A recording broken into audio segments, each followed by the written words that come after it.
Right. That clock is a bit fast. It's exactly 6 o'clock now. Good evening, ladies and gentlemen. Welcome.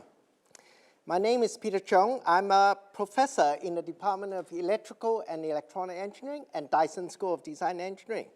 The reason I'm out here talking to you is because I'm also responsible for organizing this lecture this year. Before I introduce our speaker, Professor Lord Tarassenko, I want to say a few words about who is Peter Lindsay. This is called Peter Lindsay's Memorial Lecture. And Peter Lindsay was a professor in King's College, London. He was an alumni of Imperial College when he studied electrical engineering in the City and Guild College, which was a constituent sort of engineering part of Imperial College at the time. And the reason for this lecture series is that he left, in his will, his entire estate to the Old Centralians Trust, which is the charitable foundation for City and Guild associations. This is to support engineering students at Imperial College. I actually don't know how much he left us, but I believe that is a lot. And this bequest contributes continuously to a significant proportion of the Trust's available funds to support students, but you have to be an engineering student.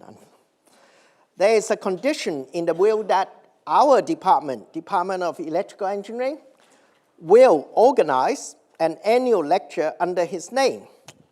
Well, here's a lesson for us, all of us. If any of you wish to be remembered, this is one way of doing it.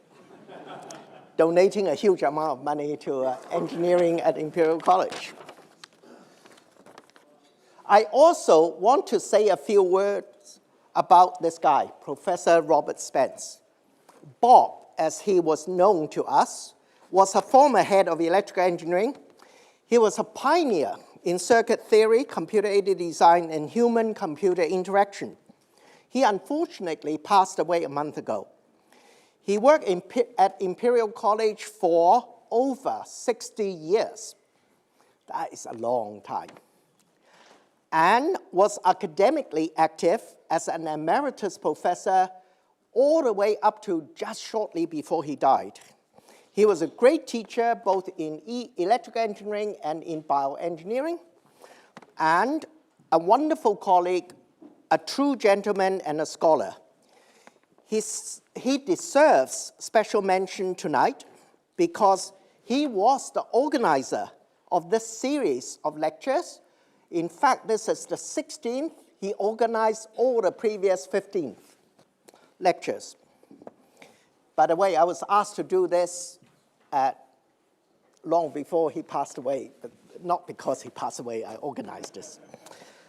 It is most fitting for us to remember him this evening because earlier today was his funeral.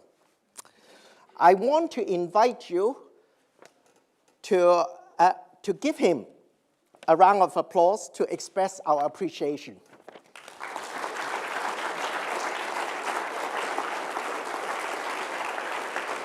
Now, to this evening's lecture, I'm delighted to introduce to you Professor Lord Lionel Tarassenko, who will tell us about how digital technology are used in healthcare.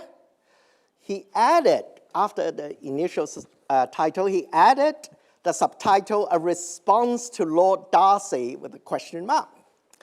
So when I saw that, I immediately invited Lord Darcy to come. That might be interesting debate or agreement, I don't know. Unfortunately, Lord Darcy is not free tonight. Lord Tarassenko spent his academic career at University of Oxford, just like Bob Spence. But not 60 years, right? He was an undergraduate and a PhD student there, and then became a lecturer. He was promoted to chair professor in 1997, was elected as Fellow of Royal Academy of Engineers in 2000, followed by Fellowship of the Academy of Medical Sciences in 2013. He served as head of engineering science between 2014 and 2019 and was appointed a non-party life member in the House of Lords. That's why he's not just Professor Tarassenko, but Professor Lord Tarassenko. Reading out all his achievements would take a long time, and I invite you to read about him in his biography in the handout over there, in the brochure. It only remains for me to invite Professor Lord Tarassenko to deliver this year's Peter Lindsay Memorial Lecture. Lionel.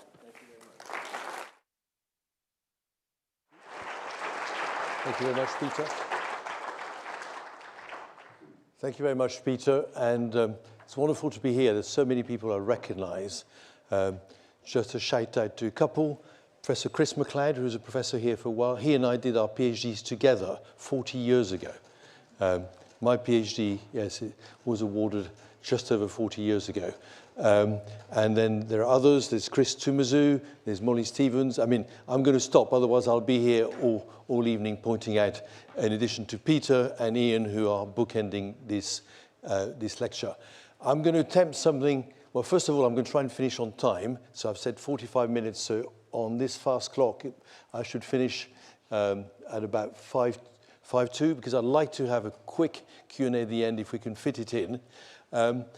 Because the talk has evolved. Because, of course, as you know, Lord Darzi very recently came up with this diagnosis of what was wrong in the NHS. And as you do these days, you have to have some input by GPT 4.0. This is the summary of the Darzi report by GPT 4.0. I believe those are very useful tools, by the way, generative AI, but in healthcare there should always be a human in the loop, and therefore I've checked what GPT 4.0 said about the report. As you know, you can just signpost the PDF and it will look through it and give you this summary. And it's been in the national news, and I thought, well, it would be appropriate tonight to try and see whether anything that we've done in my group in the last 10 or 15 years or so might be some kind of answer to the diagnosis that Ara Darzi came up with. Let's not forget, however, and this was important in the summary, while the NHS is struggling, its core values and its dedicated workforce remain vital strength. I'm just going to go backwards to say that I always give the acknowledgements at the start. I don't like to finish with acknowledgements. I want people to know that what I'm going to talk about is a reflection of the work done by multiple people.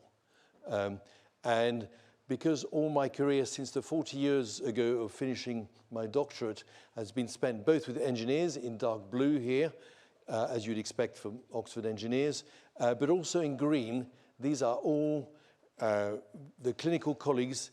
I think I can truly say they're all got NHS clinicians with whom I've worked in the last 10 or 12 years. And what I'm going to talk about is as much their contribution as the contribution of the engineers in dark blue. I've just noticed that all the engineers are doctors. About 2/3 of them joined my research group before they were doctors. So about 2/3 of those did their PhD with me. And a couple of them, David Clifton and Mara Villarreal, both of whom did their doctorates with me, are now colleagues in Oxford. That's why they got professor before their names. So it's very important to acknowledge their contribution to what I'm going to talk about tonight. So I've mentioned the Darzi report already. And of course, a lot of the Darzi report is about digital is going to be the savior of the NHS. Is that really true? We've been working with the clinicians in green to try and introduce digital technologies, smartphone apps, digital health platforms using Android tablets for remote monitoring of chronic conditions, wearables in the context of virtual wards, taking some of the work that we've done, because one of our mantras is to develop these technologies within a hospital context where you have nurses there to oversee the deployment of the technology before moving it into the community. Then just for 5 minutes or so, I think how we can maybe use generative AI to answer one of the biggest challenges of the 21st century. So that's the kind of future look, neurodegenerative diseases. Then some concluding remarks about introducing AI into the NHS and concluding. So this is the outline of what I want to talk about. It is quite a new type of talk for me because I'm going to talk about the conclusions, the impact on healthcare policy, and I'm going to leave the technical bits. I'm going to try and be very disciplined and not talk about them too long, but what I've done is I've put the papers underneath, so if anybody wants to take a picture of the slide and get into more of the technical details, you should be able to find the paper in which we describe the work at the bottom underneath the red line. So we already talked about what Darzi said, and really it's not so much an answer in many ways to the Darzi report. The day afterwards, the Prime Minister went to the King's Fund and said that the way they were going to deal with the diagnosis of the NHS that Darzi had come up with, and by the way, it's a great report, really evidence-based, and he's put all the evidence in an appendix. Really, the way to do this is to do it with evidence. But the Prime Minister, Sir Keir Starmer, made a speech to the King's Fund and said there were 3 big shifts that were going to help us to deal with the diagnosis and improve the state of the NHS, moving from analog to digital, shifting more care from hospitals to communities, which are the 2 points I will mostly address, and then from treating sickness to focusing on prevention. That'll be a little short 5 to 10 minute section on neurodegenerative diseases. So, digital. We've all got smartphones, I imagine, in our pockets, but actually it's quite new. The first generation iPhone was 2007. It's only 16, 17 years ago. It had an inbuilt webcam, but you couldn't record videos with it. You could design apps, and we started my research group in 2008, but there was no app store at the time. And then quite soon afterwards, the Fitbit, a health wearable, which is a consumer device, was launched. So you've got smartphones, you've got wearables, but one of the interesting phenomena, which has continued since then, all of these health wearables to this day are consumer devices rather than clinically approved devices. And I shall come back to that right at the end. Of course, my good friend Jeff Hinton, who studied in London, but at UCL is where he was awarded his PhD, spent the last decade working for Google. In 2006, so this is all happening at the same time, really, there's a paper by Jeff Hinton, who had been one of the 3 inventors of the error backpropagation algorithm way back in 1986, which is really the start of machine learning. But deep learning really started becoming a new feature of machine learning following this paper that Jeff Hinton came out with in 2006, showing how we could train these many-layered neural networks effectively 1 layer at a time. And I'm sure any of you who are interested in AI and machine learning now know this very famous paper, Attention is All You Need, which is a very readable paper, which introduced not just the attention mechanism, but also the transform architecture. And they're all at Google at the time. They've all left Google and set up their own companies since. And some of them joined OpenAI. And of course, as you know, in November 22, not even 2 years ago, ChatGPT was publicly released by OpenAI, and that's GPT 3.5. So, lots of digital technologies in the last 2 decades, but not really a huge impact on the NHS compared to other sectors that we're all familiar with. The impact on the NHS has been minimal. And I will describe one of the apps that we worked with in my group, which is an app for gestational diabetes management. So we've been very fortunate to have had, we're now into the 17th year of biomedical research funding from the NIHR, which is translational funding to take ideas from the lab into clinical practice.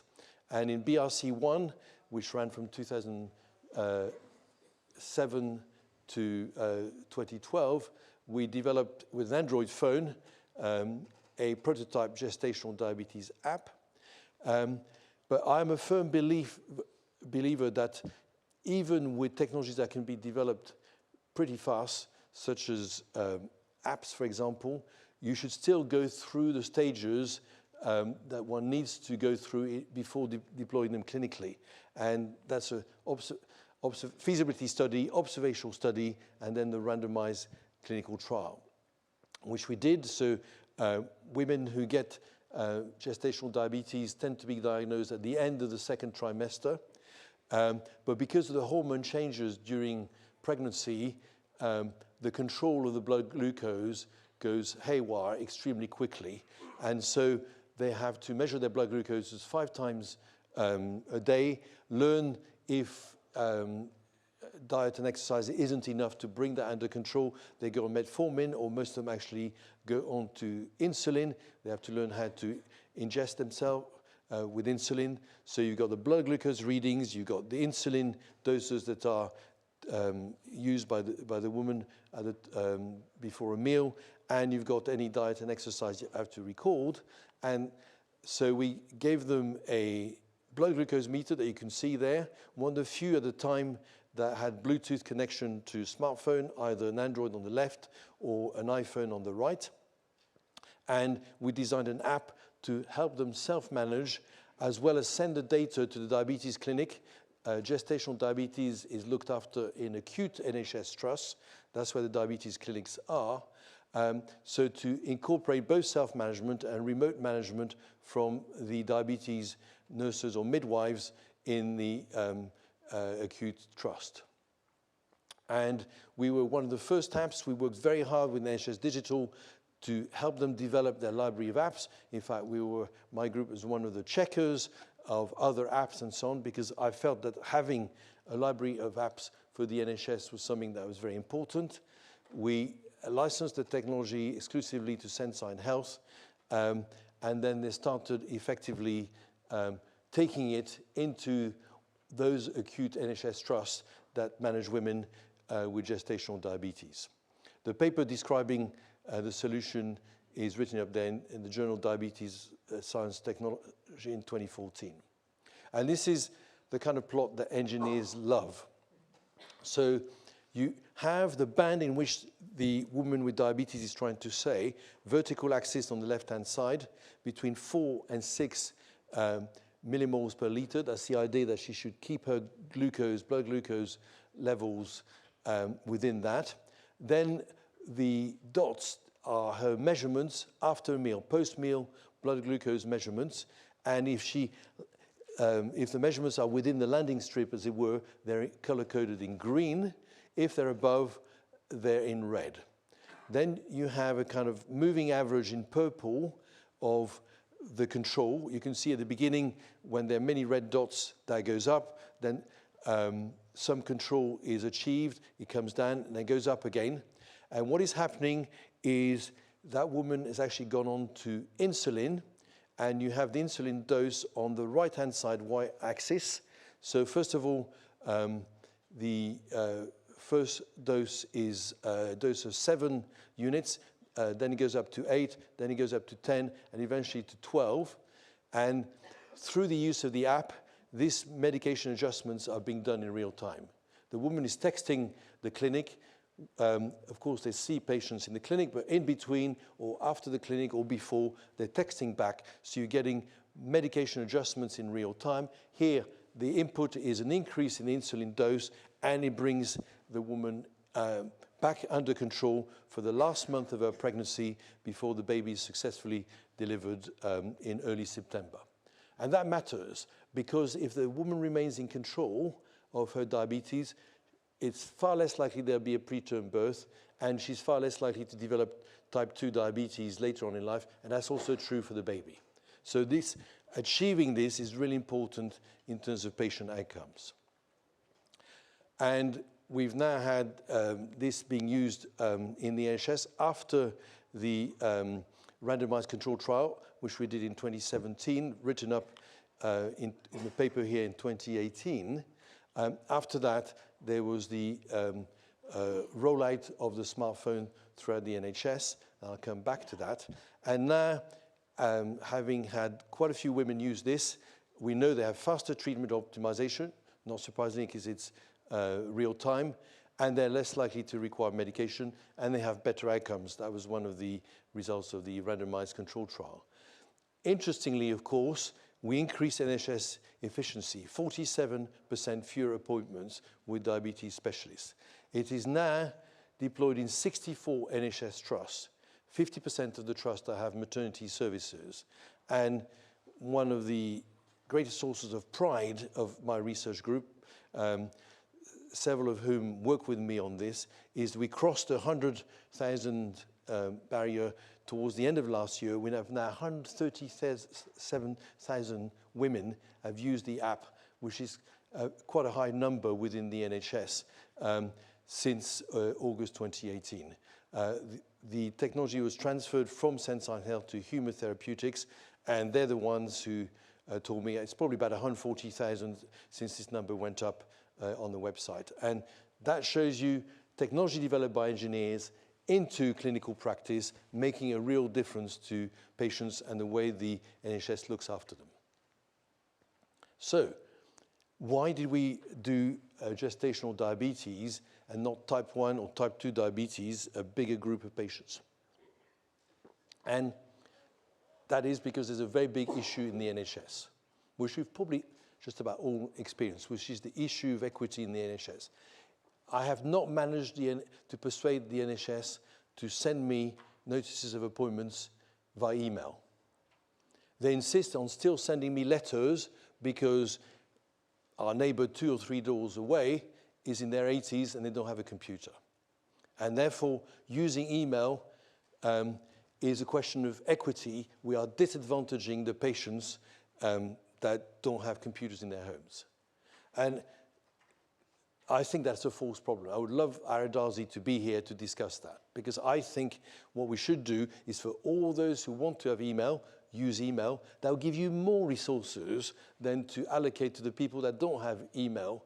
The fact that not everybody has a computer in their homes should not prevent the people from receiving emails if that's going to be helpful in terms of their relationship with the NHS.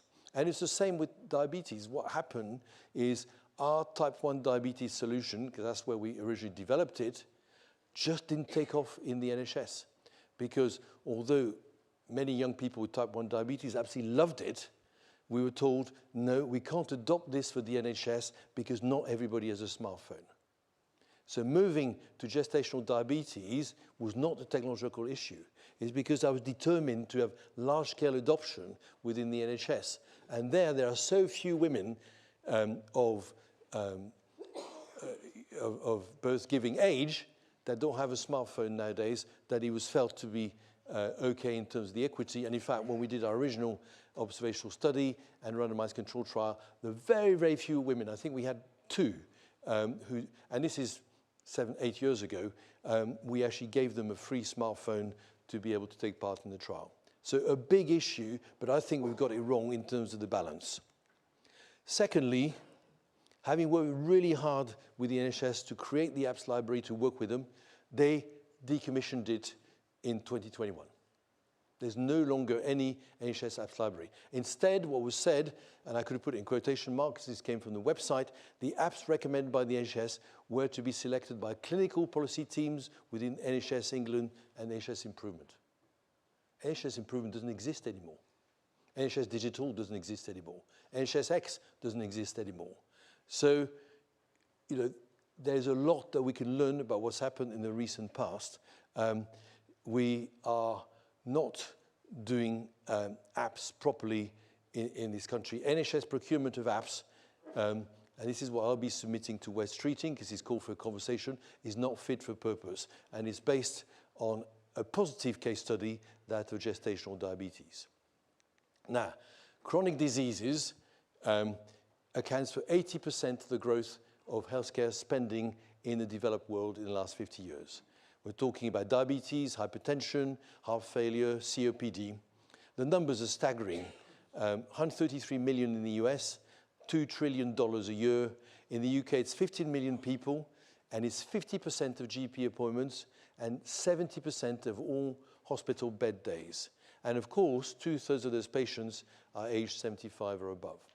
So we're not going to give them smartphones to help them manage their chronic condition. By the way, I'm just going to do COPD, but we've worked in all other chronic conditions as well. What is very important is to do these patient focus groups. So this is our focus group when we started some of this work, where we showed them the blood pressure, the scales, etc., how to use a phone. And it is very important to understand what works for patients and what doesn't work. Absolutely no doubt about that. And in fact, what you discover very soon, people above the age of 75, they don't like keyboards. So the way they interact with the Android app that you can see that here is just like an ATM. They're very familiar with ATMs where you push big buttons as they were. So we had a rule of 4 as a maximum number of buttons they had to press. You just press the icon with bright colors to select the menu option. Secondly, you don't want sensors which have wires and so on. It's all Bluetooth technology. And the other thing, and I won't have time to talk about it, it's got to be reliable technology. One of the problems, for example, with using pulse oximeters, everybody used during COVID, is that if it's not attached properly to the finger, it reads low, will generate an alert. So you've got to work very, very hard as electrical engineers at looking at the waveforms of the signals that have been generated by the sensors and only selecting data that is reliable.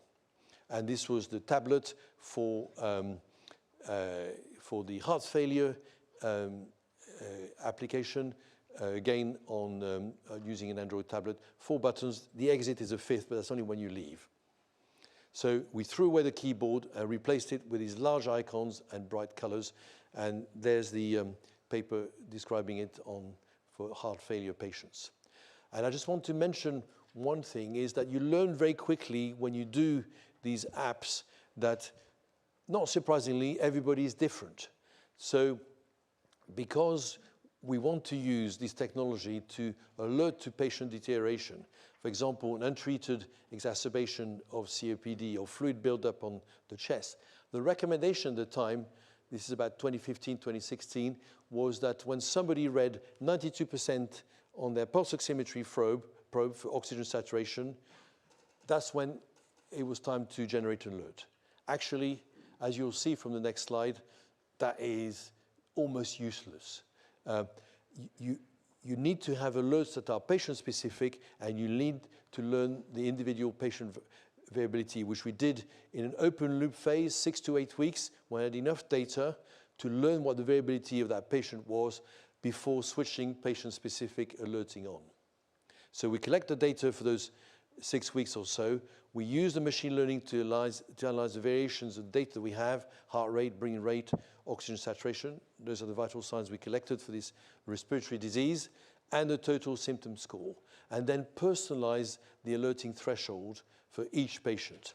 And this shows you what we ended up on the oxygen saturation threshold. In fact, 2 people were so sick they had to be taken out of the trial. Those left at 75% oxygen saturation is very, very ill. Even the other 3, close to 80, had to be admitted to hospital for treatment. So just taking part in this study showed the variability unknown to themselves as patients, but also to their doctors, that these patients had in terms of their oxygen saturation levels. But look at 92%.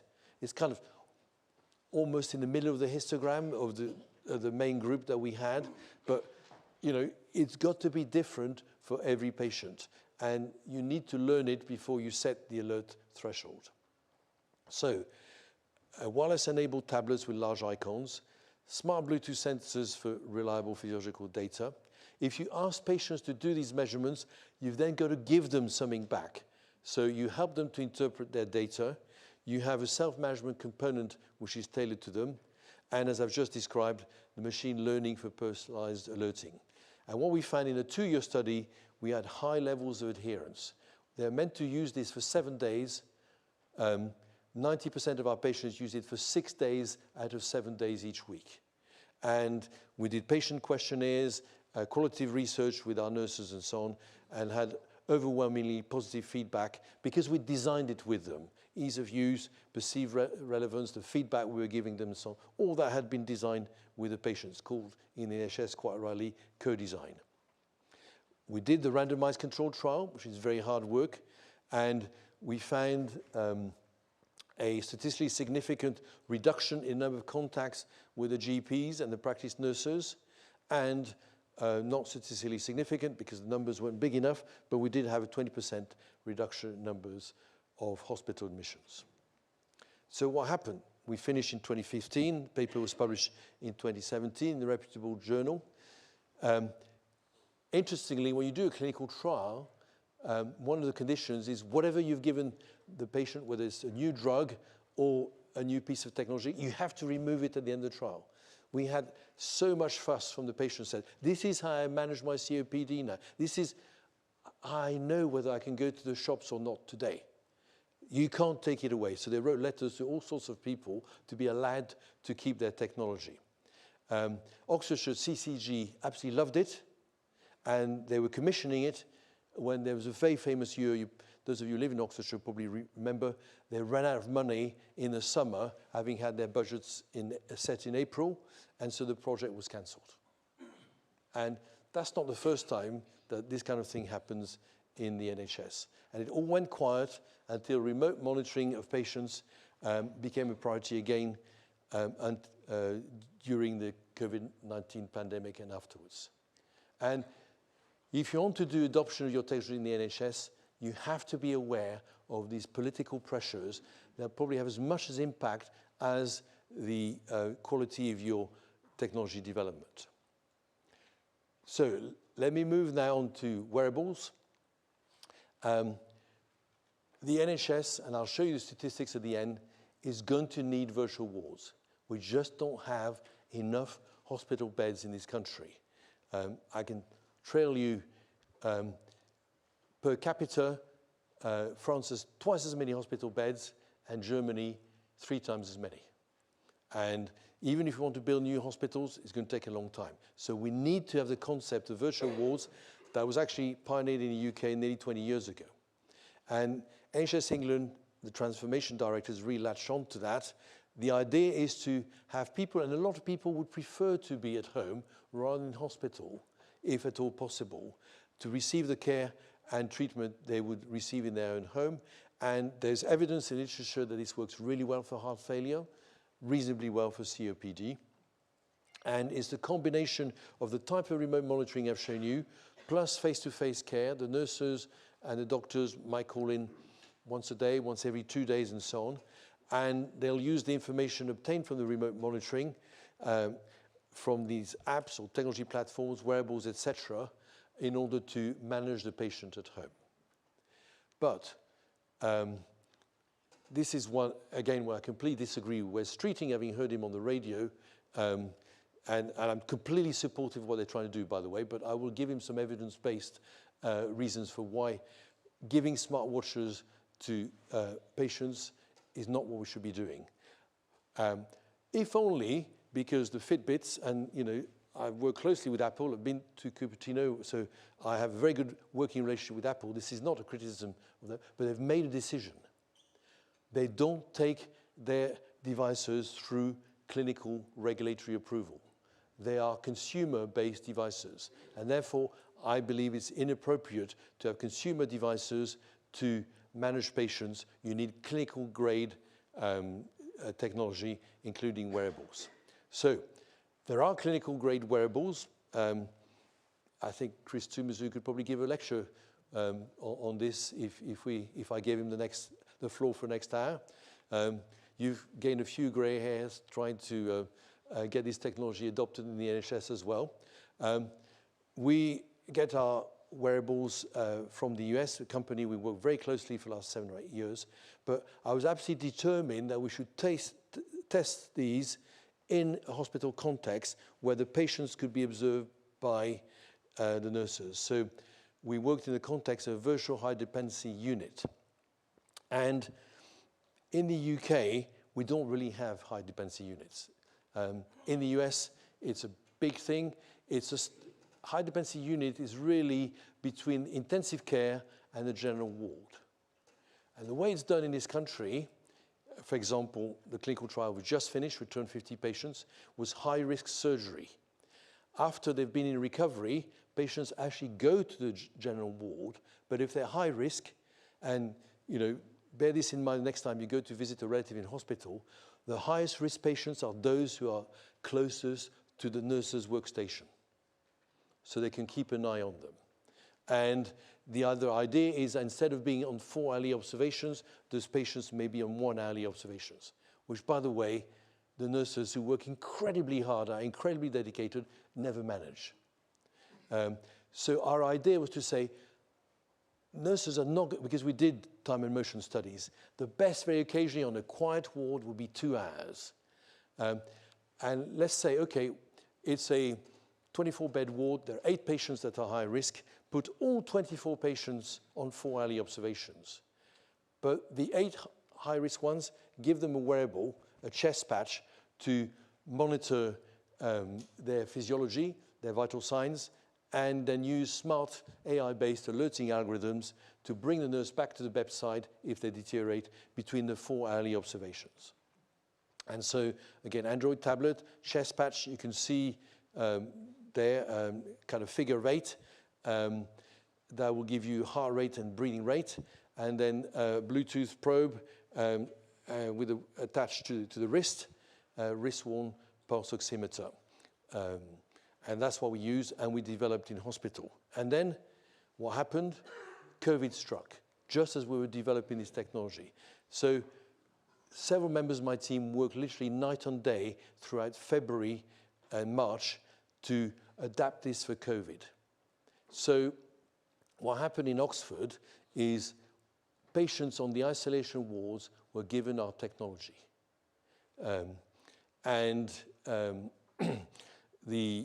They're effectively remote monitored within the hospital because they would be behind the wall on another side, and they could have been 100 miles away, but the nurses were away from the patients because the risk of infection, of course. The idea was to minimize the amount of contact between infected patients, nursing staff, and of course in those days, we're talking about the first 2 waves of COVID-19, they had to put on PPE, which took between 20 and 30 minutes to put on before even going to see the patients on the isolation ward. And amazingly, our system went live on Monday, 23rd of March, 2020. You probably all remember that day. That's the day we went into lockdown. And it became part of the usual care for the patients on the isolation wards. And these were the patients that weren't quite ill enough, often not ill enough yet, or stepping down from ICU after being treated for COVID. I'm not going to go through the left-hand half of the slide, just to show you have to work very hard to integrate this with the IT in the hospital, which we did do. And then bottom right-hand side, you had a dashboard. I've actually shown just one strip. There were 3 of those rows with patient data, the ones that were being measured, breathing rate, oxygen saturation, and heart rate. And of course, the patch also tells you whether the patient is ambulatory or not. We've described all of this in paper in Frontiers of Digital Health if you're more interested. But it allowed the patients to be tracked without having to go into the isolation ward, to have their physiology tracked in real time. And what you have here is, in red, the number of admissions for COVID in the Oxford University Hospital Foundation Trust. So you can see the first wave after March 2020, and then you can see the second wave towards the end of 2020 and the start of 2021. And that's in red. And in blue, those are the number of patients we monitored on the isolation ward. We had literally hundreds of hours of data, and we've analyzed it now. And our paper is still under review. Have we been lazy? This is 3 years after.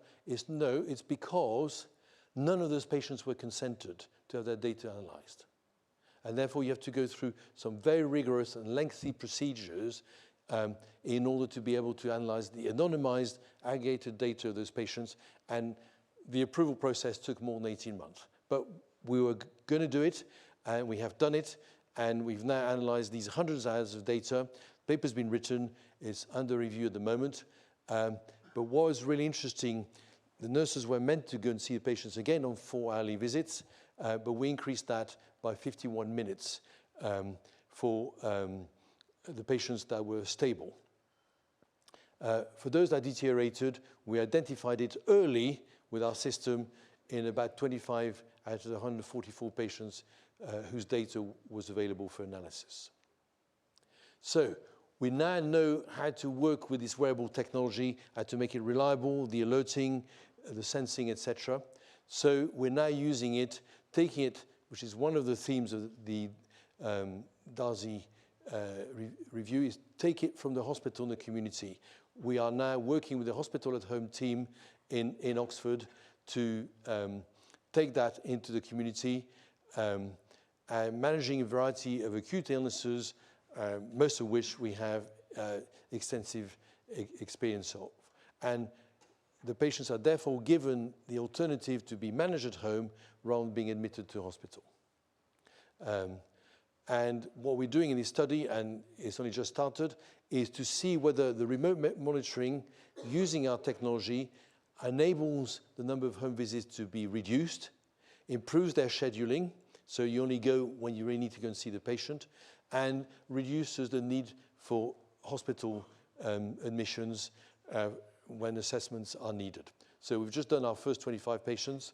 It's using the type of technologies I've showed you, including the wearables, and maybe in a year or so we'll be able to report on the efficiency, clinical efficiency of our system. I just want to spend 5 minutes before concluding on generative AI for neurodegenerative diseases. And it's a little aside into sleep monitoring.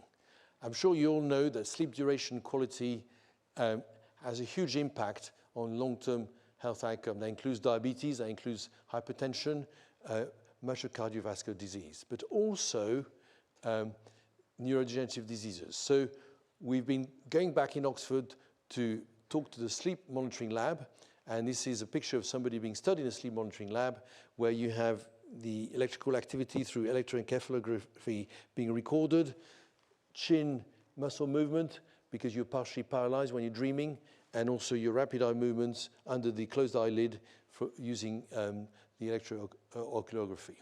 And a lot of people have sleep problems to do with sleep apnea, so there's also pulse oximetry and respiratory monitoring.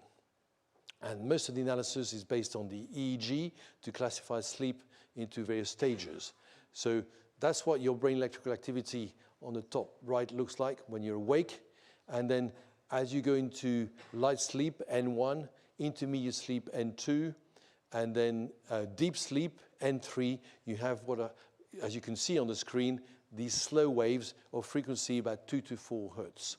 And what happens is these sleep technicians will look at the screen, they'll take them an hour or two for a whole night's sleep, and they'll classify the sleep into these different stages according to what the EEG looks like. And it looks a bit like a Manhattan skyline. Wake at the top, then REM, N1, N2, N3. You have most of your deep sleep, the slow wave sleep, N3 at the beginning of the night, shown circled in red here, and most of your dreaming sleep, your REM sleep, towards the end of the night. There are 6 cycles here, 3 cycles of, with deep sleep and 3 cycles with predominant REM sleep. But it is very difficult to do this except 1 or 2 nights. There's a first night effect. It's a very old experience to sleep in the sleep lab with all these electrodes on your head. What has happened very recently, however, in terms of neurodegenerative diseases, is that it's been discovered that slow wave sleep, N3 sleep, acts as a protective factor against memory decline of people who have Alzheimer's. So those who have high amounts of beta amyloid deposits in their brain, as compared to those who don't, performed for the same level of beta amyloid deposits, so the kind of assessment using an MRI scan or CT scan, you do better if you have more deep sleep. So there's something about deep sleep which is protective.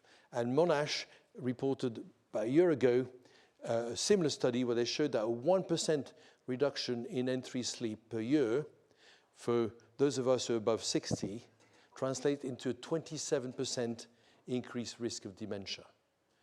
And we know we can manipulate N3 sleep. We can change your nutrition. We can change the exercise that you do during the day. We can even give you auditory clicks at 2 to 4 hertz to keep the brain entrained when you go into N3 sleep. So it is possible to have interventions that increase N3 sleep. And we could give those to people who are beginning to experience mild cognitive impairment. Now the problem is you can't put them in a sleep lab.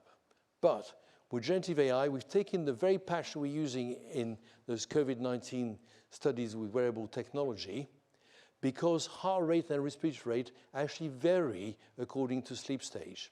The heart rate is highest during REM, and so it's both the values of heart rate and breathing rate, but also their variability at short and long term timescales. By short, I mean over 5 minutes. By long, I mean 50 minutes or so.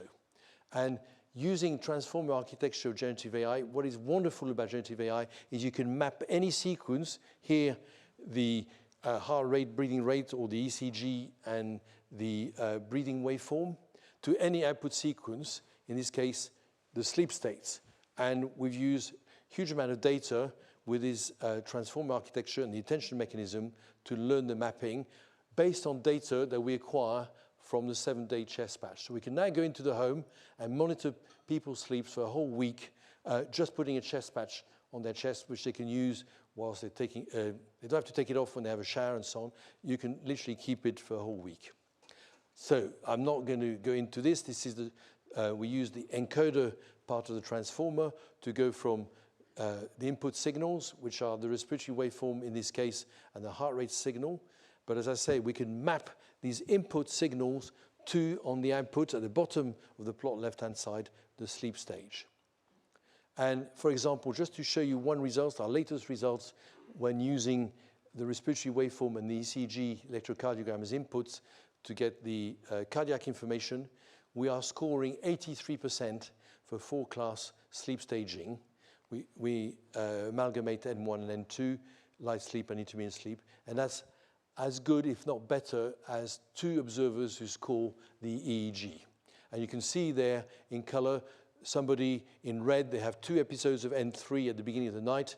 In amber, you've got the REM. You can see underneath the heart rate increases during the REM. But our generative AI architecture has learned the mapping from the wearable patch data to the output sleep scores.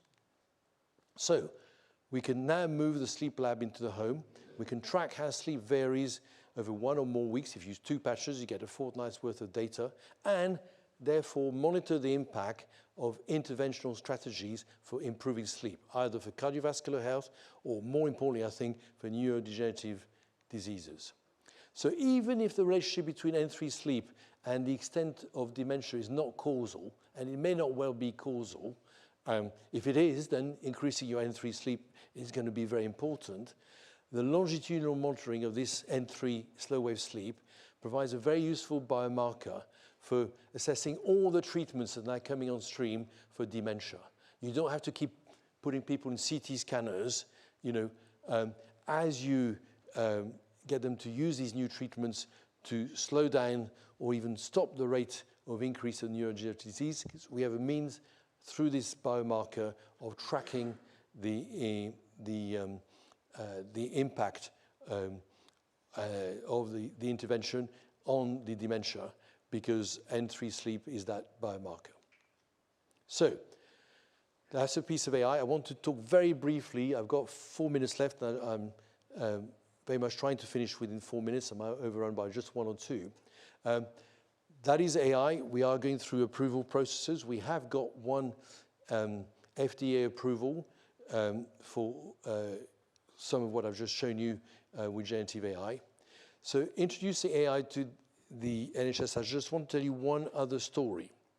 So we've taken all the data from the hospital patient record. So that's the vital signs, the lab data, what clinical interventions were given to the patients, their age, gender, why they're admitted, any comorbidities they may have, all the information you have in the EPR to try and predict the risk of ICU admission. Why we're doing that is because about 10 years ago, the concept of critical care outreach was developed in the NHS, which is, take the John Radcliffe Hospital in Oxford, 1,000 beds, there are probably half a dozen people in that hospital that if you went to see them and started a treatment now, you would avoid them having to go to intensive care in 1, 2, or 3 days' time. And that's good because it frees up a bed in intensive care, and it's good for them because if you don't have to stay in intensive care, your outcome is probably going to be better. So we use all this information to try and identify those patients to drive critical care outreach.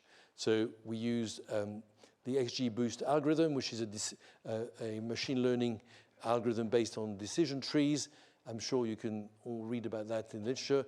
It was the best algorithm out of all the ones we studied for that particular problem. But this is the important point.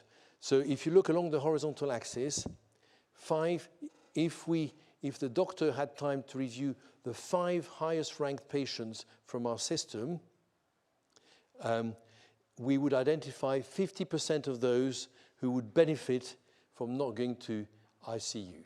Whereas the standard score in the NHS, which is called the National Early Warning Score, NEWS, would only identify 10%. So now, the consultant only has to review 5. If they got time, they can review more, and go and send a team to go and treat that patient on the ward and avoid an ICU intensive care admission. It never took off. Again, we've done the trials. We did this with 7 trusts. We took it from a trust that's not a teaching hospital. We worked with other trusts in Preston, in Portsmouth, so on, because if you do this, it is not possible to identify the associated savings, because nobody is going to be given an extra pot of money by NHS England if they keep one of their beds in ICU temporarily empty because you've managed to avoid somebody being admitted into it. And anyway, if you talk to the ICU clinicians, you've got a spare bed, they'll probably use it for somebody anyway. So because there isn't the financial drivers for this particular application, the system that we spent quite a bit of time, again did the clinical trials, wrote it up and so on, is not going to be adopted, I can tell you. However, if I now go back to the wearable study I described, where we put all patients, including the high risk, on 4 hourly observations and give the high risk ones a wearables, that's going to work. Because if you do the math, it means you can employ fewer nurses. And even better, probably fewer agency nurses. And ward managers are desperate to employ fewer agency nurses if you talk to them. So this is getting real traction in our discussions with the NHS and with the companies that could take on this technology. So my conclusions in the last minute or so. Apps in the NHS. Mr. Streeting, please don't give a whole bunch of people smartwatches. Instead, go back to clinically validated apps that will have a far greater impact on disease prevention or management than just dishing out a few Apple Watches or Garmin's or whatever it is you want to.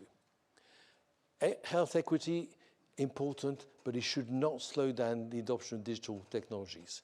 And we've got to do something about the procurement process because it's broken. Every time we managed to convince one NHS trust, we had to go to the next one. All 70 that we did had to be done individually. My idea is a very simple one. Once you've got it adopted by 5 trusts, you should be able to use the same business case for the next 10, 15, 20, etc. That doesn't happen in the NHS because of the independence of trusts. They each make their own decision. The SME that's doing this smartphone app is wasting huge amount of resource repeating exactly the same thing with the chief medical officer, with the chief financial officer of the next trust. And no wonder we have companies going bust trying to get technology adopted in the NHS. Here are the numbers in terms of beds. 2.3 more in France, 3.2 more in Germany. Therefore, whether we like it or not, we need a successful virtual wards program in this country. The idea in that NHS England want to do 50,000 a month so about $500,000 a year. What it needs is a strategic program. There are more virtual ward pilots in the NHS than there are pilots in the RAF. There's some pilots I've heard about that are just extraordinary. What we need is to think, okay, 2028, we're going to roll this out nationally. How do we work back from 2028 to do something different every winter so that we're in a position in 2027 or 2028 to roll this out nationally? There doesn't appear to be this type of thinking, and I hope if there's one thing useful I can do in the House of Lords, that's the kind of thing that I'm really keen to do. Final slide, digital technologies including AI for the NHS. If you read in the BMJ, there's a lot of doctors who say, it's all very well introducing this AI, all I want is a computer that works. So for example, gestational diabetes, be very easy to get the demographic data into the system that is used to manage the diabetes, where you got the blood glucose, the insulin data, the diet and exercise, etc., or vice versa. We could put that into the electronic patient record. Technically, very easy, can't be done. So any diabetes midwife doing this has to have at least 2 computers working. She has to boot up 2 different systems that don't talk to each other. So that's what doctors say. Fair enough about AI, but get our computers to work first might be helpful, and to talk to each other. I like this from the President of the American Medical Association, very much my view. AI will never replace physicians, but it's probably the case that physicians who use AI will replace those who don't. And finally, I do believe, despite everything that I've said, that digital technology, including AI, should be part of the NHS plan. But I would say, rather than dishing out smartwatches to all those who want them, you need clinical evidence of improved patient outcomes through clinical trials and a viable business case. Thank you very much. I'll give you back this.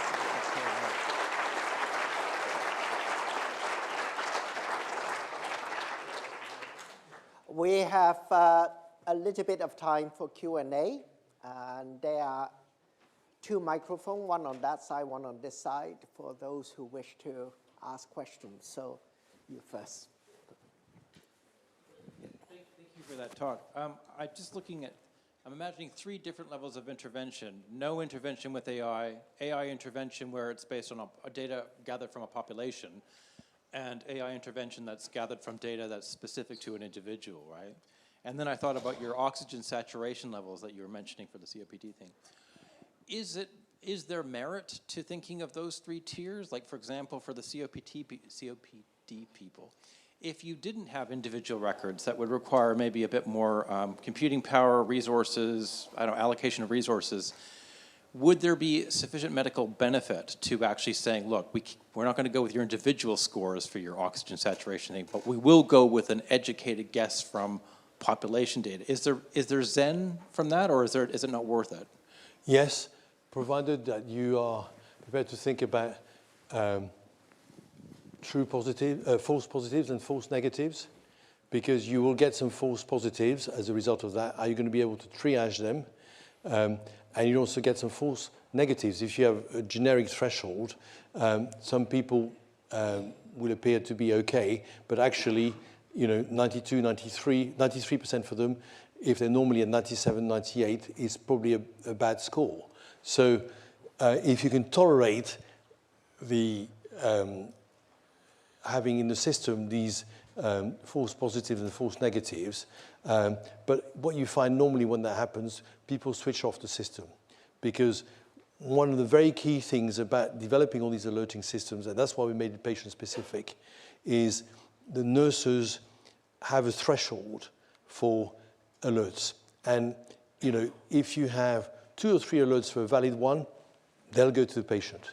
If you have 10 alerts for a valid one, so 9 are false alerts, they'll stop using the system. So you've got to be very careful about the number of false alerts that you start to have to use if you're using generic rather than patient-specific. Okay. Any other questions?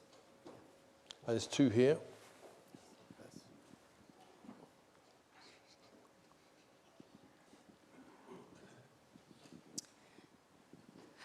Hi, thanks so much for the lectures, really interesting. I just wondered, in your opinion, what should the focus be for medical schools, kind of training medical students in terms of digital health? Are there any areas that you think that we should be focusing on?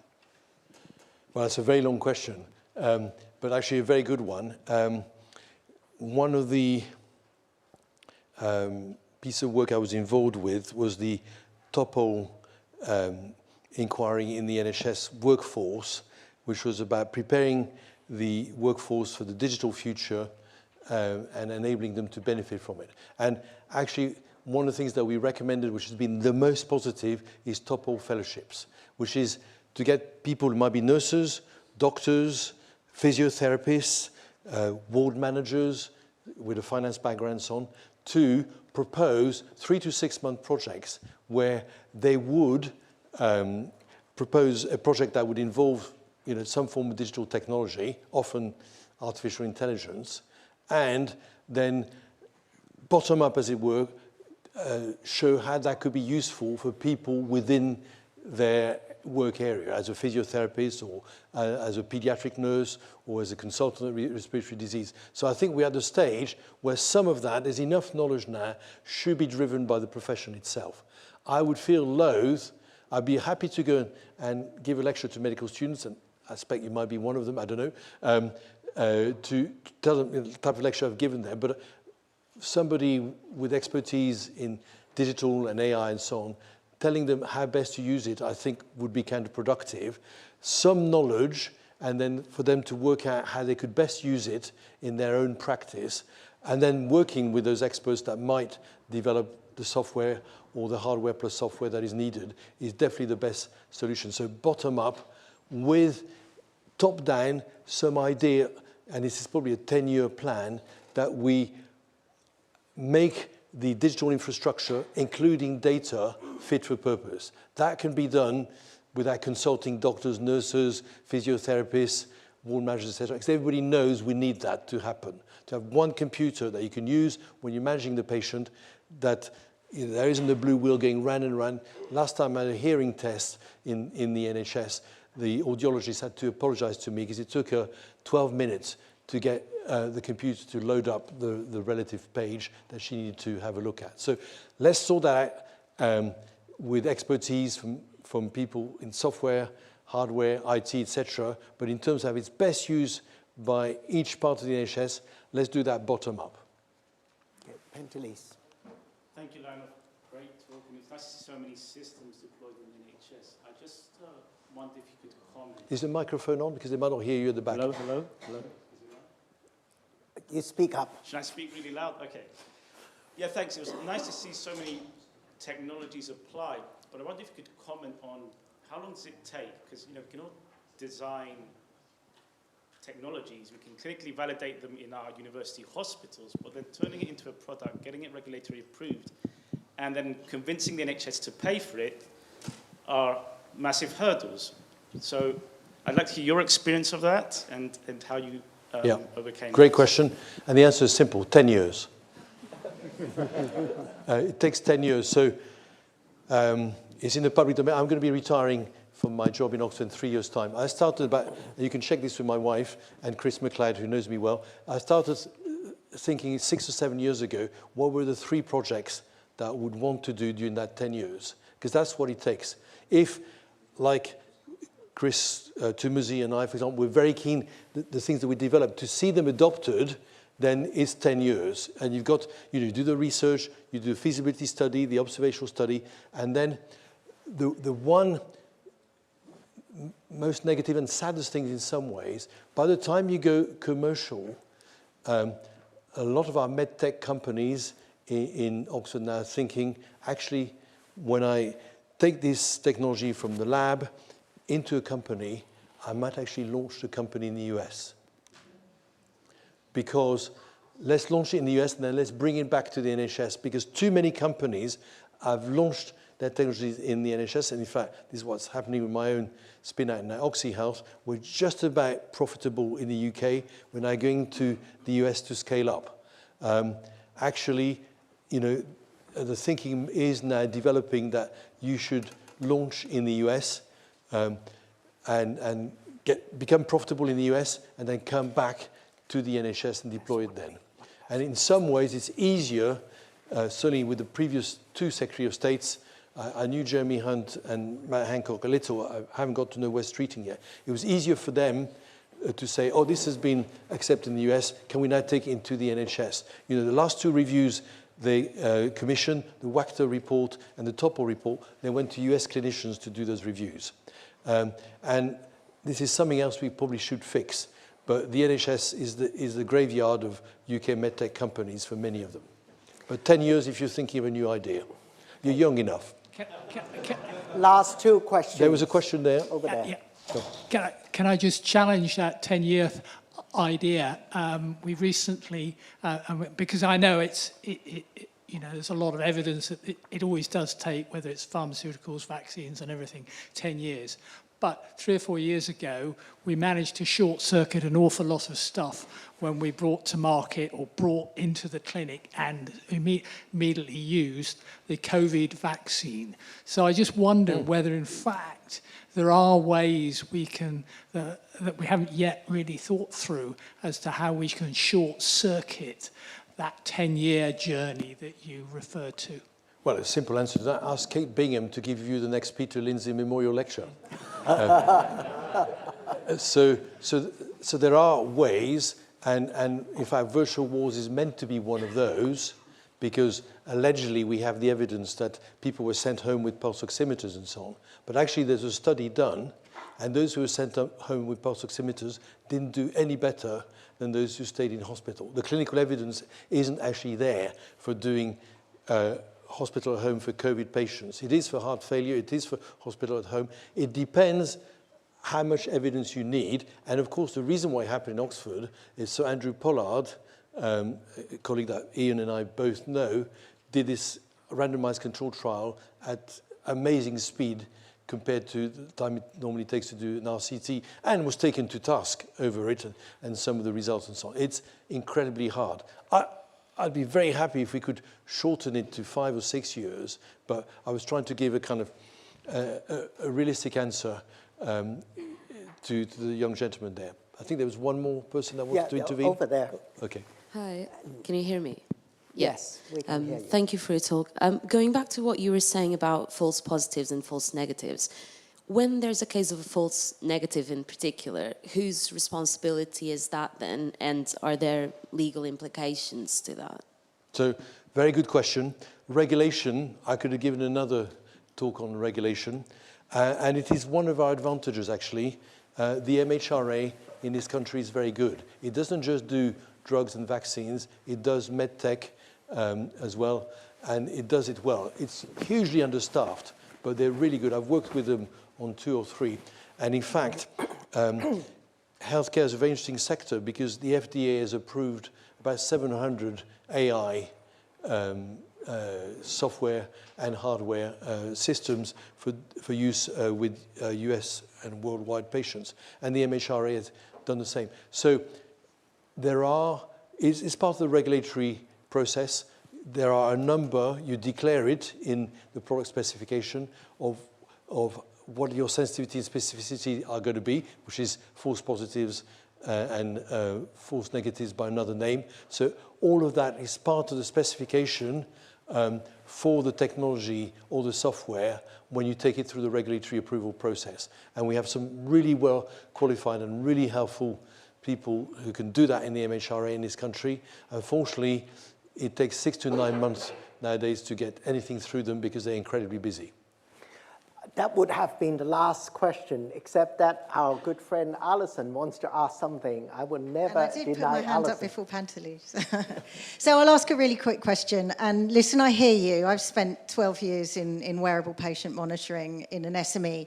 But I think the question is not how long it takes, it's how much money it takes.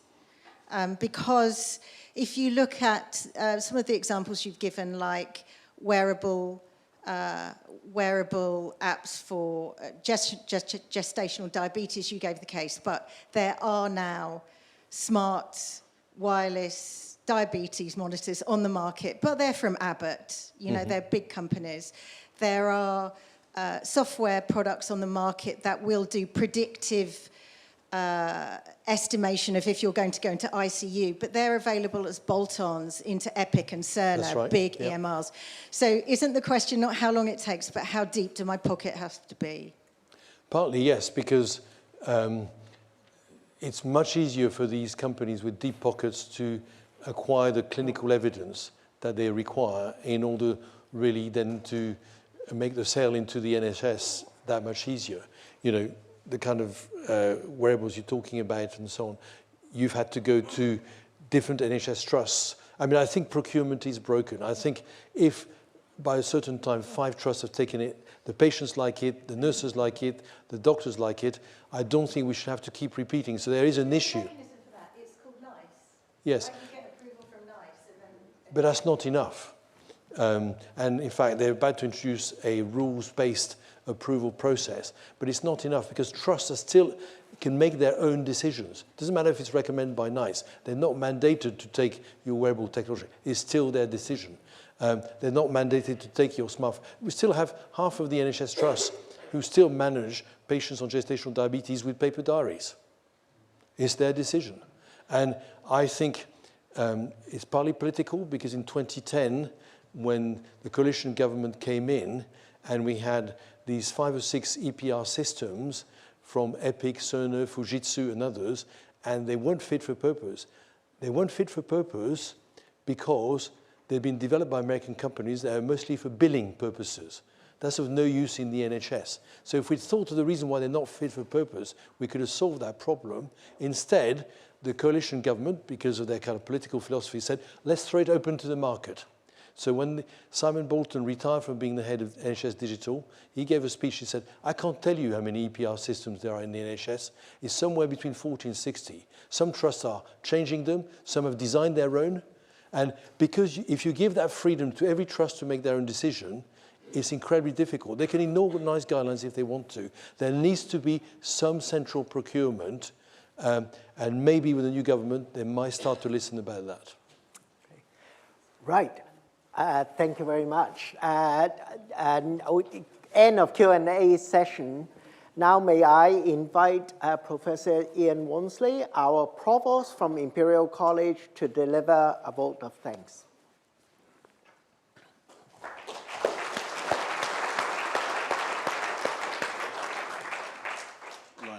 Thank you very much for that really fascinating and stimulating and thought-provoking talk. You began by outlining Ara Darzi's report, focusing on how we improve health outcomes. And you gave some number of ways in which that may happen. And I know your note that your question, should we consider digital to be the savior of the NHS? I think you answered in some very compelling ways there. Clearly, that combination that you have pioneered of wearable sensors and AI has shown some compelling outcomes in a number of different areas. But rather than just focusing on the technology, I think you helped us see 2 ways in which a human-centered approach was going to be important. First of all, how do we get people to actually want to use this technology? How do people personally see benefits to them? And then the second aspect is how do we get institutions to want to use this technology and the sort of barriers that are also people-centered things. What's the benefit to their institution? What's the risk to their institution? What's the financial cost to their institution? And you have been central in developing these technologies, both from the engineering end and now, I guess, in your current role as figuring out how to get the institutional end sorted. So perhaps this progress that you have demonstrated over many, many years, although the engineering is brilliant and hard, perhaps the hardest question is going to be in your current role as a member of the House of Lords to get the policy and systemic changes through that are needed. So that sounds like a combination of both deep mind and deep pockets. And I'm really thankful that we have legislators, government, members of parliament such as you, who will be tackling these critically important questions for us in the future.